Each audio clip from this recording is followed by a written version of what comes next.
Super star Mahesh Babu Parashuram దర్శకత్వంలో నటిస్తున్న చిత్రం సర్కారు వారి పాట. ఈ సినిమా త్వరలోనే షూటింగ్ పూర్తి చేసుకుని వేసవి సెలవులకు విడుదల కానుంది. ఇదిలా ఉంటే ఈ సందర్భంగా ఈ సినిమా నుంచి చిత్రబృందం కళావతి పాటను విడుదల చేయాలని అన్ని ఏర్పాట్లు చేశారు.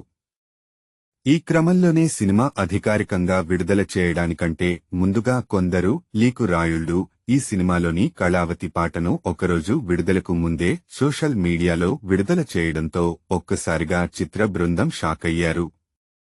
ఇలా ఎంతో కష్టపడి ఈ పాటను ఎంతో అద్భుతంగా తెరకెక్కించారు. ఇలాంటి పరిస్థితులలో ఈ పాట విడుదల చేయడానికంటే ముందుగా లీక్ కావడంతో తమన్ తీవ్ర స్థాయిలో ఆగ్రహం వ్యక్తం చేస్తూ గుండె ముక్కలైంది అంటూ పోస్ట్ చేశారు. ఇలా ఉండగా ఈ పాట లీక్ కావడంతో మేకర్స్ రంగంలోకి దిగి ఈ పాట లీక్ అవడానికి కారణమైన ఇద్దరు వ్యక్తులను కనుక్కుని వారిని బంజారాహిల్స్ పోలీస్ స్టేషన్లో అప్పగించారు. ఈ క్రమంలోనే పోలీసులు వారిపై కేసు నమోదు చేసుకుని విచారణ కొనసాగిస్తున్నారు. కళావతి పాట వాలెంటైన్స్ డే సందర్భంగా విడుదల కావాల్సి ఉండగా ఈ పాట ఒకరోజు ముందుగానే లీక్ అవడంతో ఆదివారమే ఈ పాటను చిత్రబృందం అధికారికంగా విడుదల చేశారు. ప్రస్తుతం ఈ పాట సోషల్ మీడియాలో ట్రెండ్ అవుతూ ఎంతో మందిని ఆకట్టుకుంది.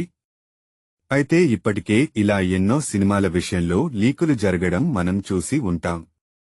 ఇలాంటి సన్నివేశాలు పాటలు లీక్ కాకుండా ఉండటం కోసం మేకర్స్ ఎన్ని జాగ్రత్తలు తీసుకున్నప్పటికీ లీకు వీరులు మాత్రం ఏమాత్రం తగ్గకుండా నిత్యం ఏదో ఒక సినిమా గురించి లీక్ చేస్తూ నిర్మాతలకు ఎన్నో ఇబ్బందులను కలుగచేస్తున్నారు.